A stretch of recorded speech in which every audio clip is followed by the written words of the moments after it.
They let me exit high school with knowing, my teachers knowing I don't know how to read.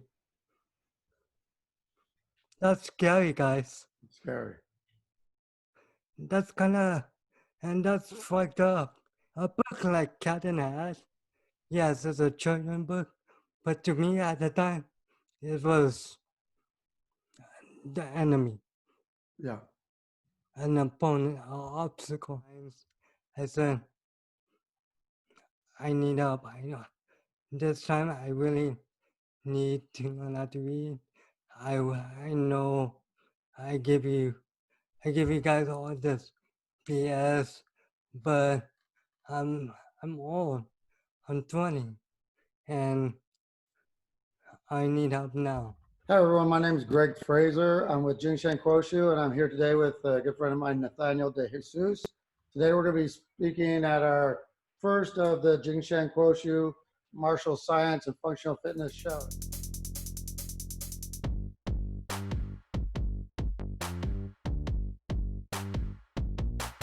Look, guys, your parents never been through what you've been through, right? They will never know. I'm talking to the special, special needs um, people out there. They never will understand what they're going through.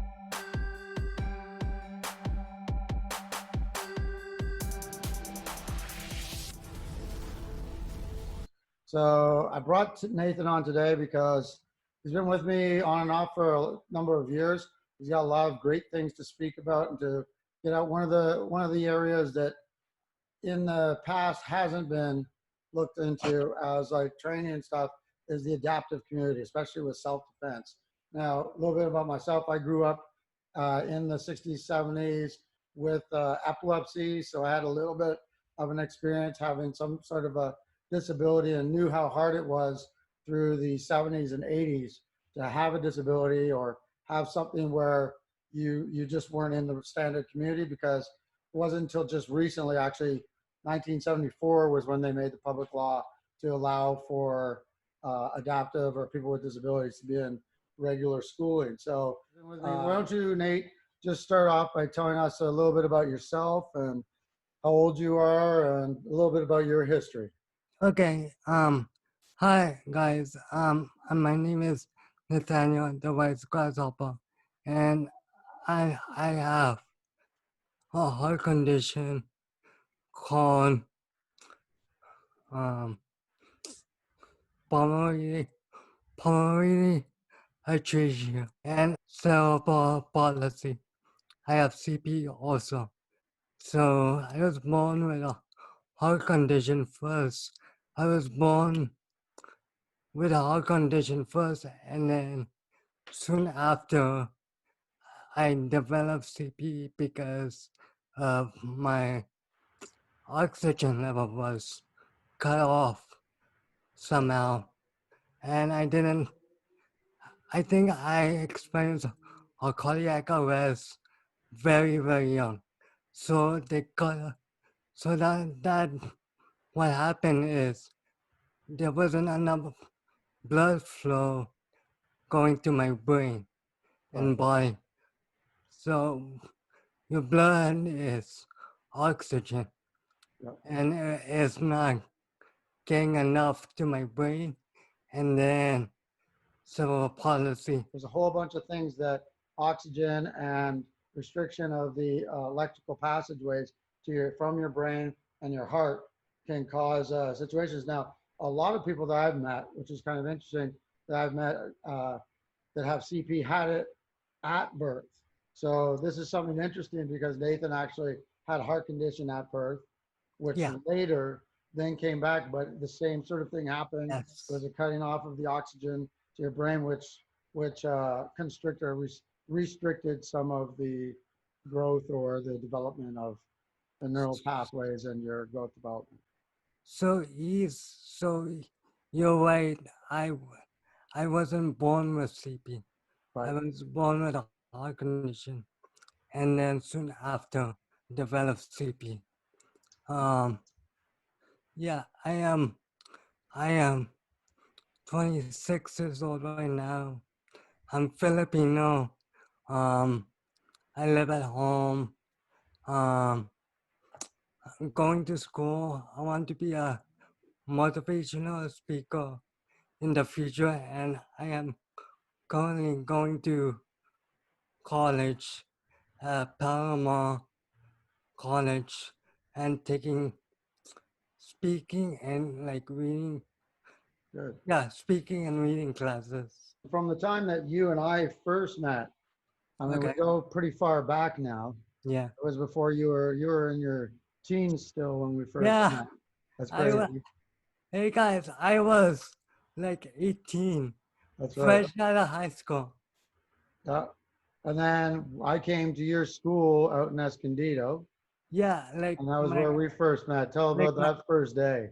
well, it's not really I guess you can call it a school. Right. It's a transitional program where transitional program for special needs students after they graduate high school. You have you go to a transitional program. Kind of helps you go either into the next level of schooling, going to get But jobs, going yes, to get your first apartments and stuff like this. yeah, Just helping you go from that base of a lot of people that like if you're looking at a lot of people don't understand that at the age of 18, a lot of guys are wanting to get much more independent. So some people are wanting to move out. You know, they've yeah, been helped by their parents for this long. They want yes, to go out and get their own life. And this is kind of where you and I came together. You know, yeah. I still remember you being in the chair and I was doing all the techniques and stuff. And you were in the chair and Oh you yeah. get all rigid because you get like hyped about it. And you did the arm locks on me. I mean, I should look for the cuts to put that first you video know, in here. I remember I put you on your butt. Yes, you did. Yeah, and that was real. You didn't Yep. expect it. First arm locks and the joint locks and everything like that. No, remember you came behind me and then That's right. you told me what to do, and I did it well enough. You got Yep. surprised. That's right. You The pull didn't around from the expect. coat. You didn't expect my strength at that Exactly. time. Yep. Yep. From that class, we ended up connecting. I And don't at know that how. time, I was doing, what was at that time? I was beginning I had been doing the Challenge Athletes Foundation. Okay, At that time, we started doing a couple privates, and you really showed papa. interest. Like you really got into it. You Yeah, know, so I started inviting you out, and you came out to what we were doing at the Challenge Athletes Foundation. We were doing that for a few years together. yeah. I remember coming home, telling mom and dad all about this guy who taught us self-defense, adaptive self-defense, and I remember I couldn't like shut up about it. I was so excited.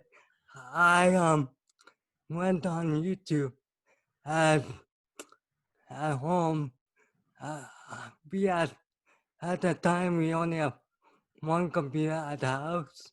It was my dad, and I remember just typing self-defense, martial arts, because he told me, Greg told me on that day he has a YouTube channel.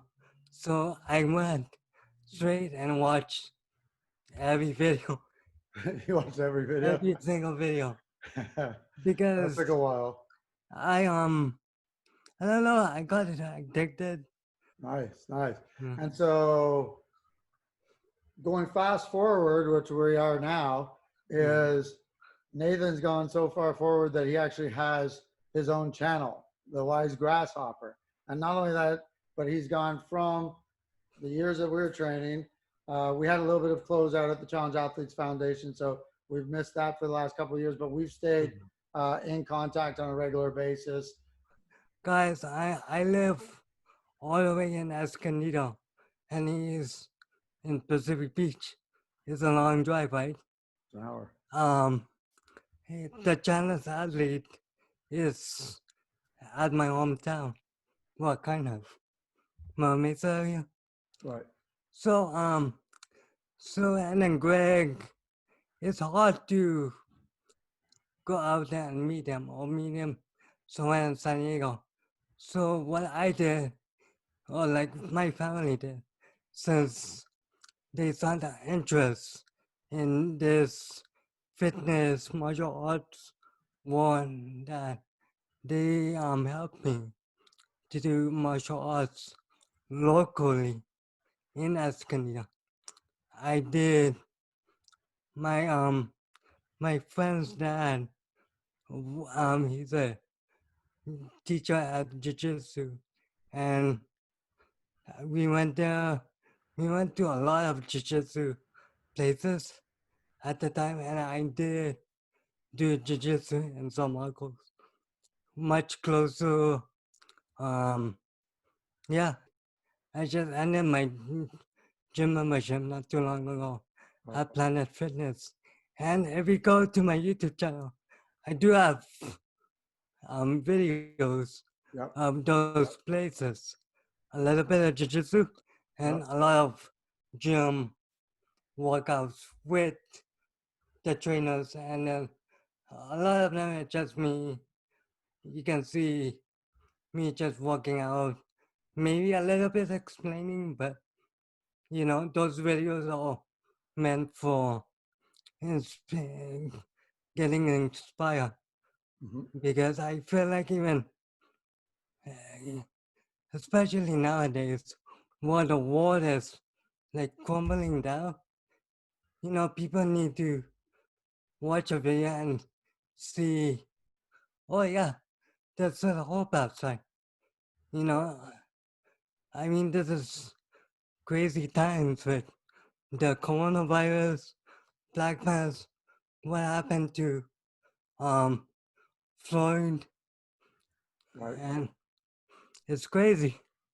I I don't think nobody imagined something like this, a pandemic and a crisis So happening in the same time. how has that affected you? Let's talk first. Let's talk first about the coronavirus, and I'm assuming that's why you stopped going to the gym, right? The whole Yeah. coronavirus thing. It wasn't that Yes. it's not that you didn't want to go to the gym anymore. No. No. Okay to go, but the coronavirus is something that even the slightest for you could be the finish. So you can't mess around at all. Yeah. How have you handled it so far? Well, first of all, I want to address that I think a lot of people don't realize when you have a heart condition, or my heart condition, my my immune system is lower than the average person at that. So that means I get sick easier than somebody like you, Right. right? Yep. So it's not the most ideal place for me to go right now. Right. I need to wait and be patient about it. So what have you been doing? Have you been staying in the whole time? Are you going out now that it's phase three? What's Well, happening? Like, how are you dealing with this? Because I know just as much as anyone else, you want to get out, get yeah, and socialize and be back with to my doing stuff friends. normal.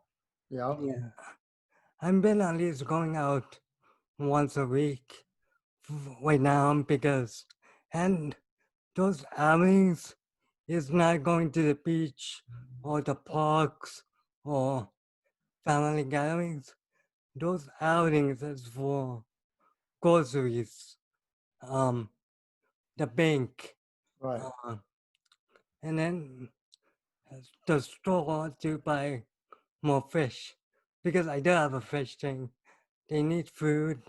I need to buy stuff for my tank also.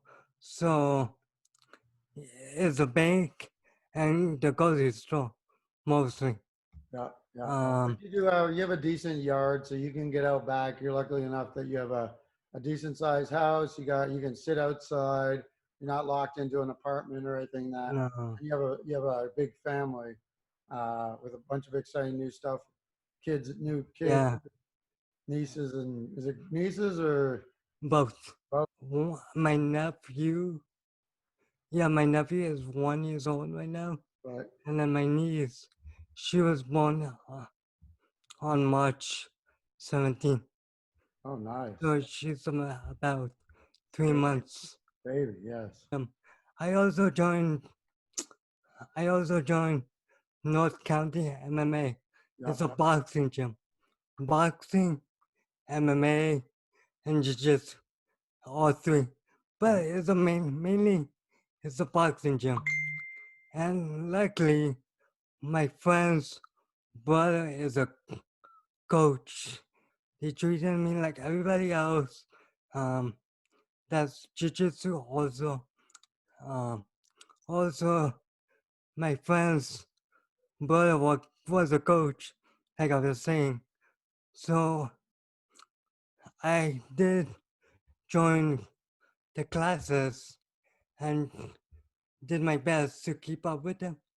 In addition, after after the class, I get an hour of me and Marvin, the coach, Right. on on a one-on-one coach.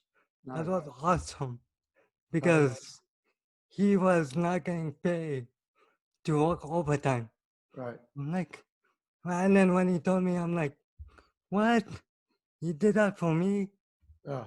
1 hour, no pay. That's awesome. That was That's what we and need more of for sure. was that?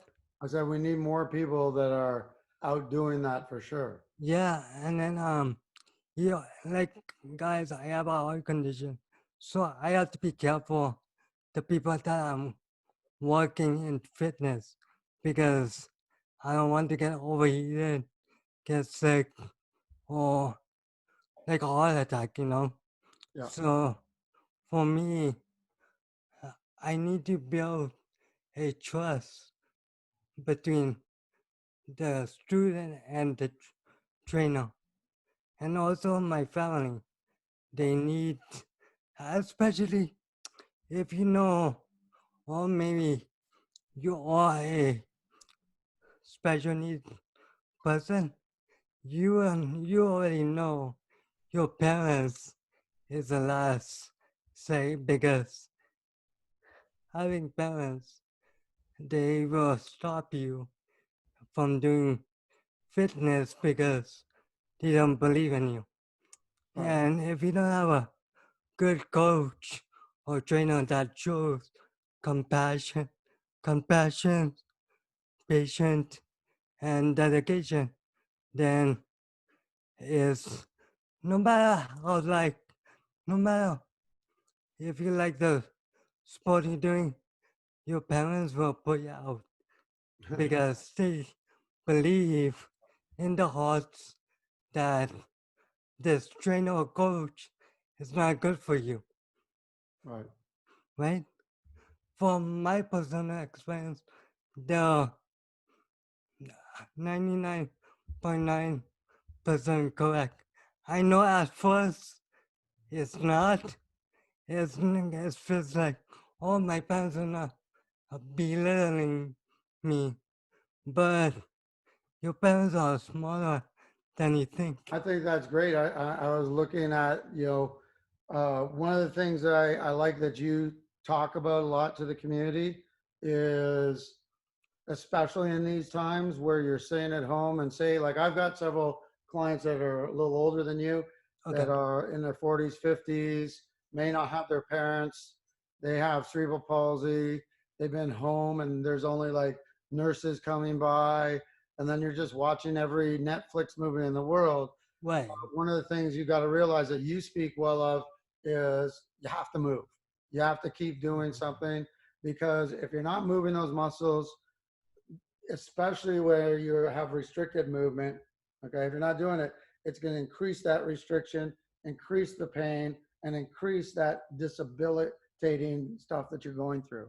So Yeah, one of the things that you did is you really, and what you speak to a lot of the guys that we're out with in seminars that we've done together, and other times we've spoken, as you've talked about, you know, you have to just, this Well, is it. Like you have to move, right? yeah, especially I know it's hard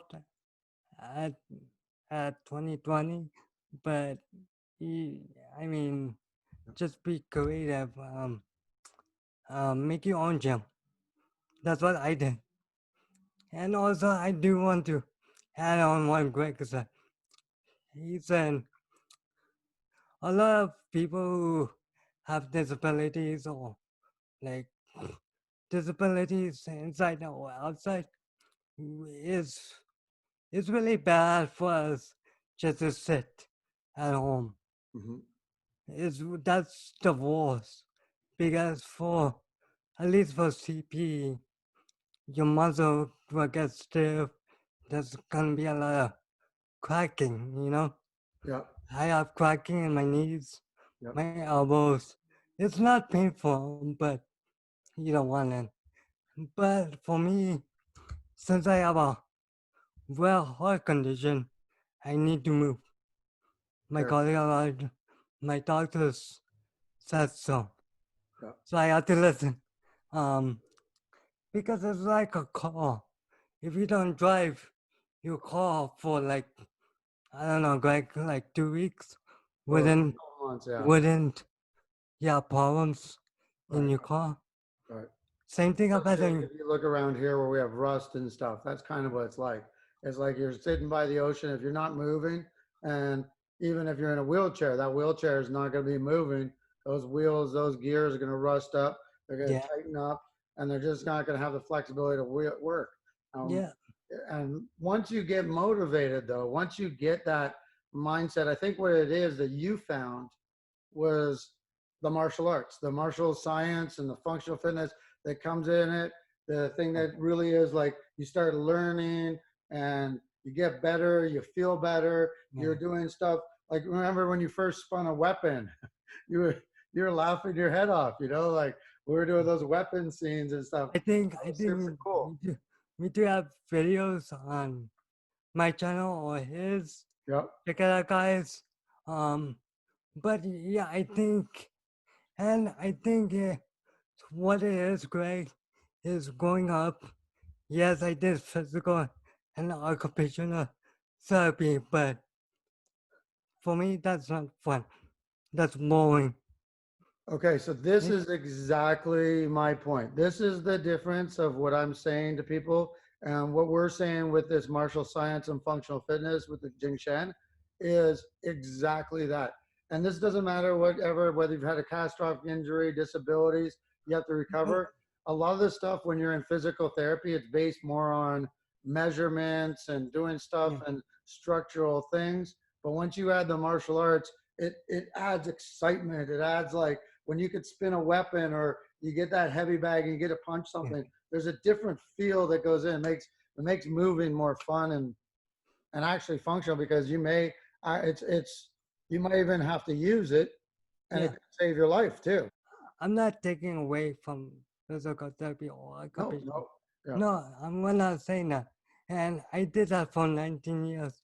It's good for you yes, because, like I said, a lot of special needs parents, they don't know what to do.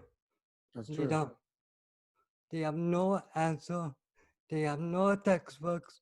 So what they do is just listen to the government people, Yeah, teachers, um, yeah, special needs stuff.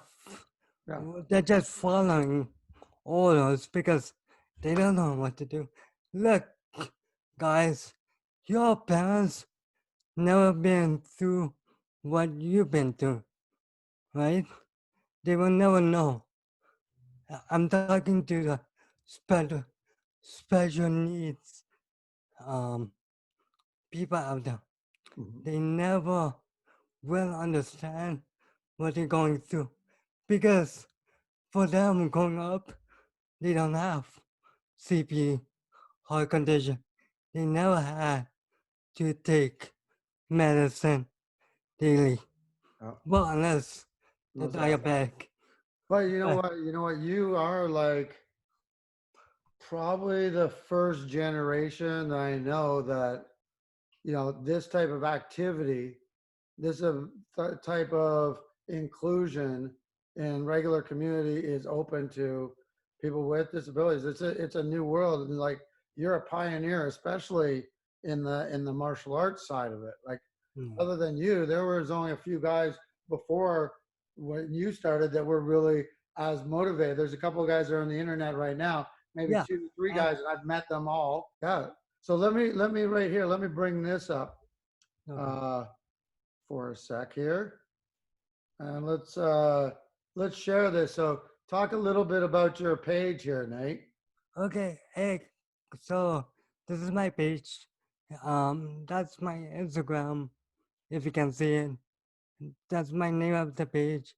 The Wise GrassHopper. My Instagram. You can also follow me there. Um, I see it in the top. It's Instagram.com/the_wise grasshopper. yes, That's your that's my Instagram. Instagram. My channel when I made it is not because I want to be a YouTuber or Right, showing my videos. It's right. really not. It's because when I started with Greg Frazier back in the day, there were smartphones just coming out. It's new. And Mhm. we can take pictures, we can take videos, and that takes, especially back then, well, smartphones wasn't that big of a size.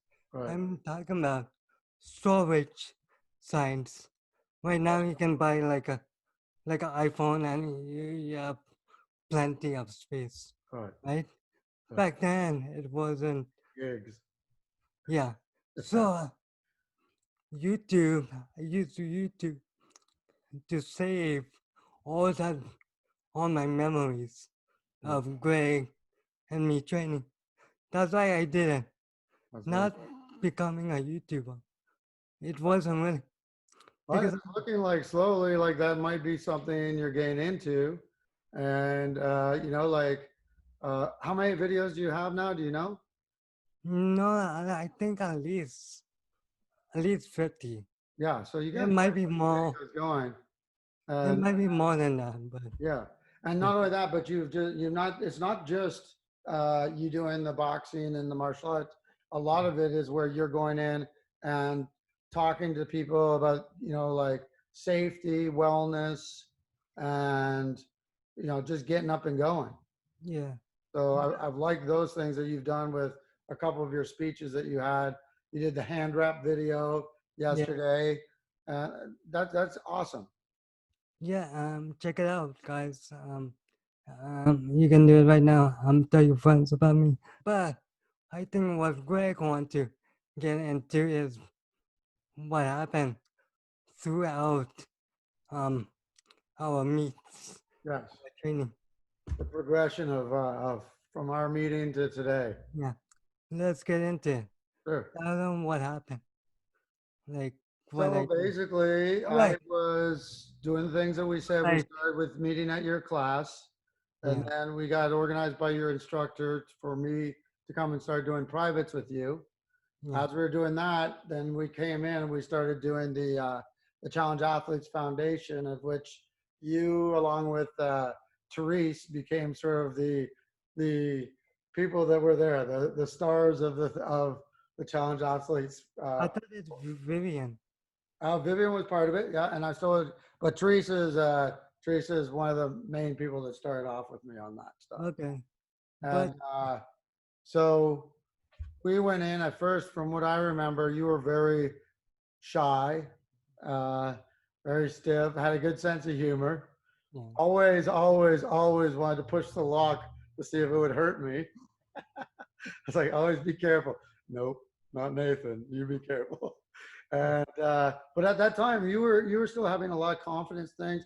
I remember the day that you started doing the thing about you came to me and your mom actually said that you had built the confidence to start reading again, so that you can go out and start reading menus or find a dates, do those type of things. So what yeah. did you feel on those times? So what Greg is talking about is when I met him, didn't know that I cannot read. Nope. Nope, I didn't know that. Like I was illiterate, guys. 100%. At 8. Almost 100%. So what'd you say? Yeah, like what grade did you have at that time when we were there? It was third grade, Second grade. second grade. Yeah. I And went right after that, you really jumped into it. I went to um kindergarten to 12th grade without learning how to read Wow. at all. And I graduated. They let me exit high school with knowing, my teachers knowing I don't know how to read. That's scary, guys. Scary. That's kinda, and that's fucked up. Yeah. And it's still gonna continue. There's still gonna be people out there. Maybe not back in the day. Maybe not like back in the day, but it still can happen. Hmm. So through Greg's lessons, uh, when you work out, you feel more confident in yourself. Well, I built enough confidence to speak up, to tell anyone that I need help. I need help now. I'm serious now that I really want to learn how to read. I remember that talk with my dad late at night, and before that night, I was building the courage. It took it took me months to finally come forward to my dad that now I'm serious. And before I say that, my family already know that I cannot read. They tried everything. My teachers tried everything. They basically gave up, gave up on it at a very young, when I was very young, because I gave them a lot of crap about it. So what happened? They stopped. They got they got frustrated Right. because I was getting frustrated. So they stopped. They said no more. And so, and that's around fifth grade where my parents and teachers gave up Mm. and let me live my life.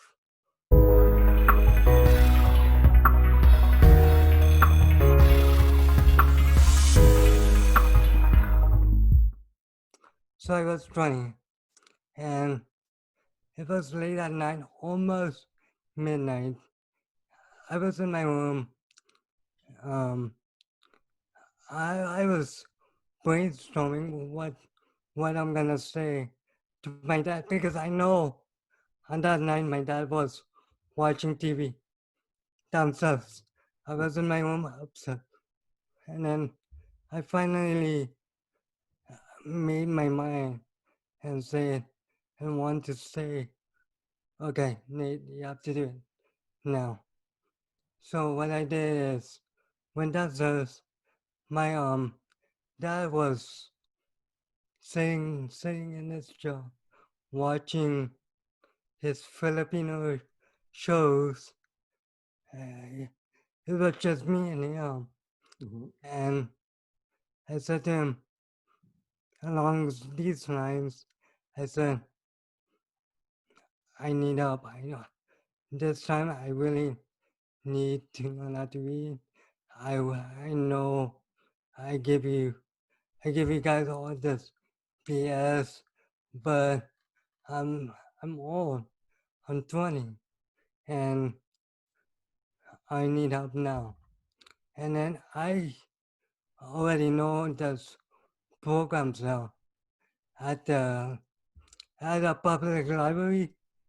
I don't know, every library has an adult learning reading program, Right. but I know the one that I'm going to do.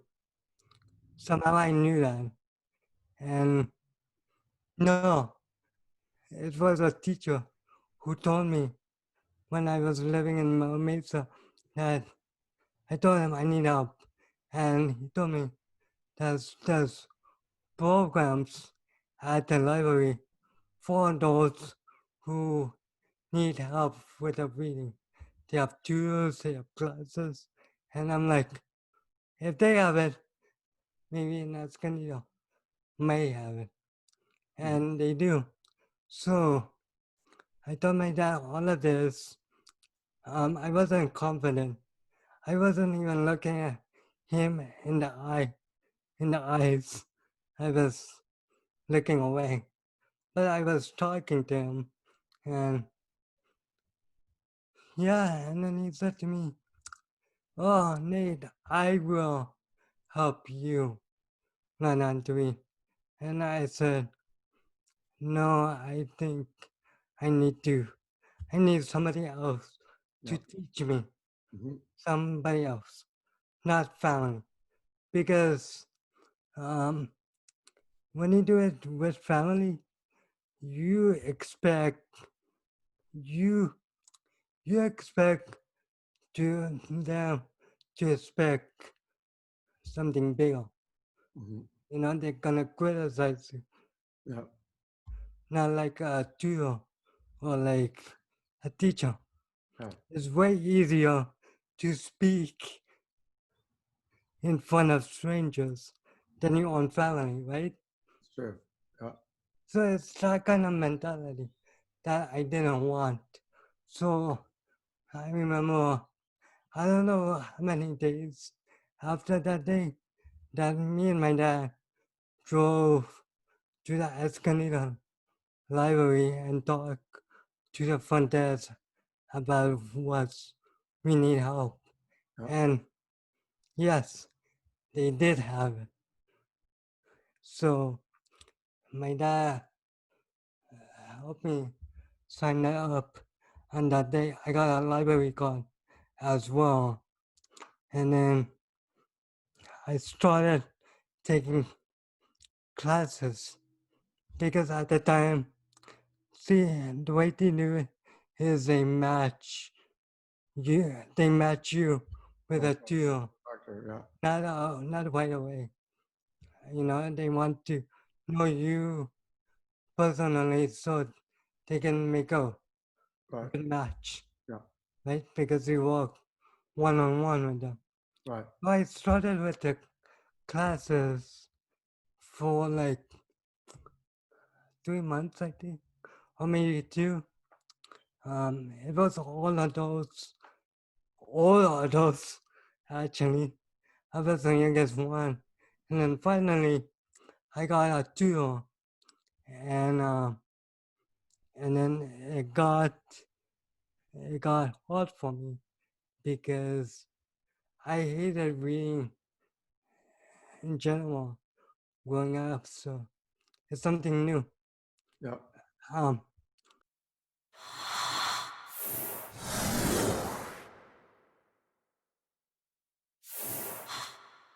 a book like Cat in the Hat, yes, it's a children's book, but to me at the time, it was the enemy, Yeah. an opponent, an obstacle. Like, I don't know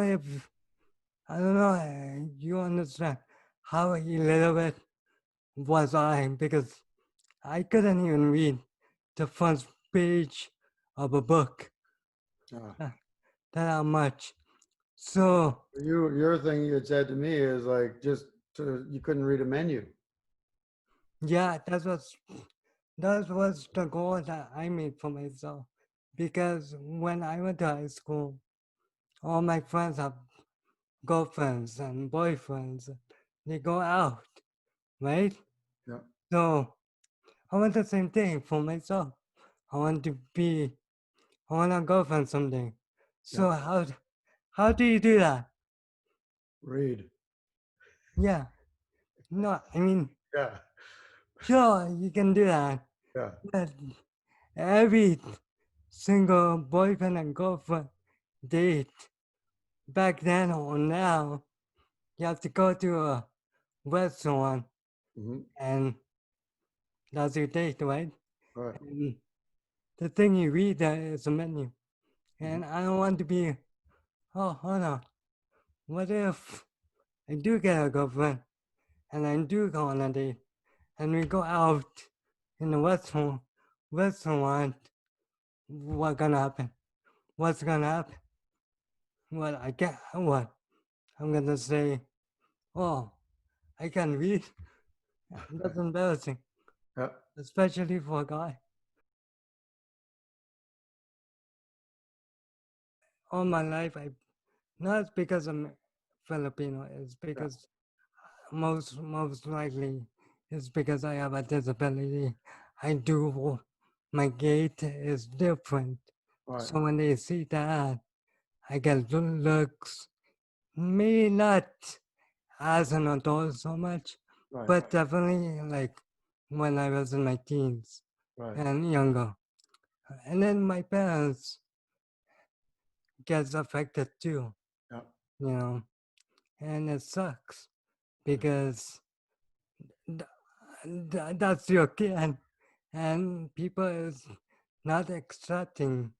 They give you like dirty looks, like it's something you did, Yeah. and that's fucked up. Yeah. They they have no control, Yeah. and the way I deal with it is like, um, yeah, I do have a disability, but I'm I'm happy that I'm alive, you know, and because a lot of people in this world, they don't, when they're born, a lot of them, they don't have long lives, or they live their life, but they're really unhappy. Is Right. that really living? Completely agree. And what you said right there about the same feelings, whether it's a disability or black family that immigrated here into Nashville or some sort of white community. Mm, Nashville is actually a very black community, but like mm, into an area where it's a very white community, and feeling that awkwardness, like you said, where people right, are giving you right. stares, people are Pointing. looking at you or watching you when you're just doing normal stuff. As a mix, my dad being black, my mom being white, and me coming in and traveling around the world as a Mm, kid, I got to experience where like a lot of people say mixed kids are confused and all that stuff. Well, hell yeah, they're confused because yeah, you've got both sides. And white people don't see me white, or selling me white. But if right. there's a little bit, then they're seeing this type of thing. We don't have that. Black people, same type of thing. You have the other side. And you've got, for me, I consider that I didn't have the worst. I had the best of both worlds. And luckily for me, I had good parents. And luckily for you, you've had a great parents and a great life too. Mm, But there's people that are in those areas, there's people in these things. And so, on your advice, mm. from what you've had to do, how do you just look away? How do you not get angry? How do you not confront? How do you just deal with it? So is it you're giving advice to, you at 16, 17 years old again, Yeah. when you were unconfident, you weren't confident enough to read.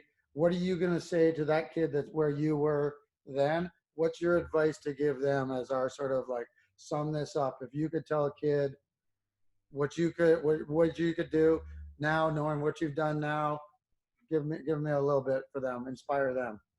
Well, I will say this.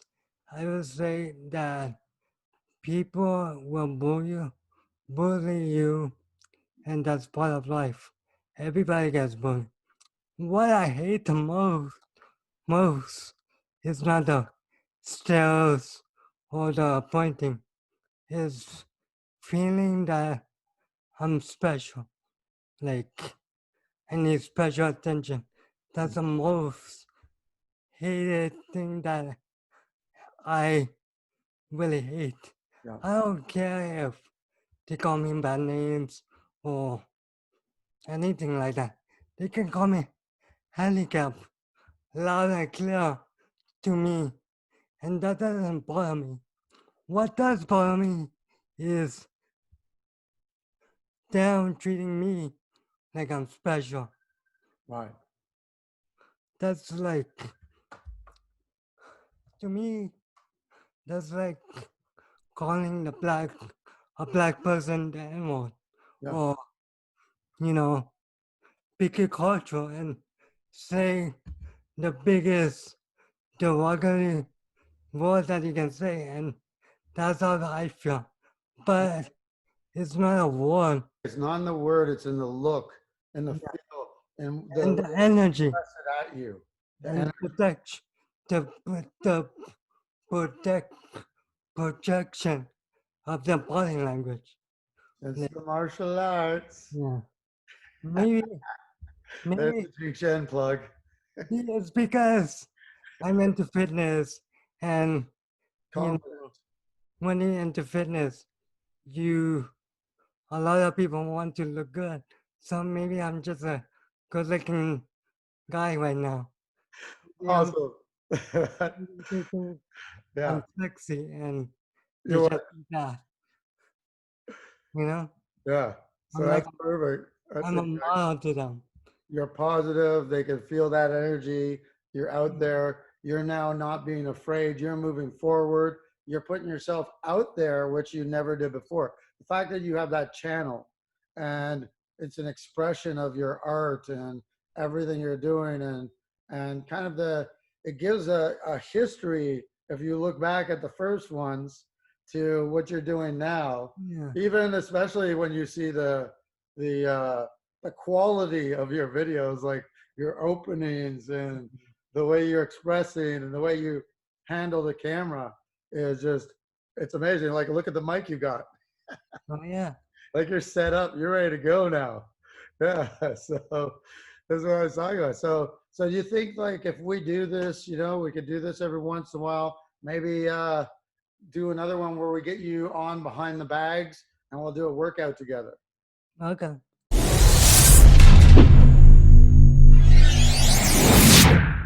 Can you really quick just show them my channel?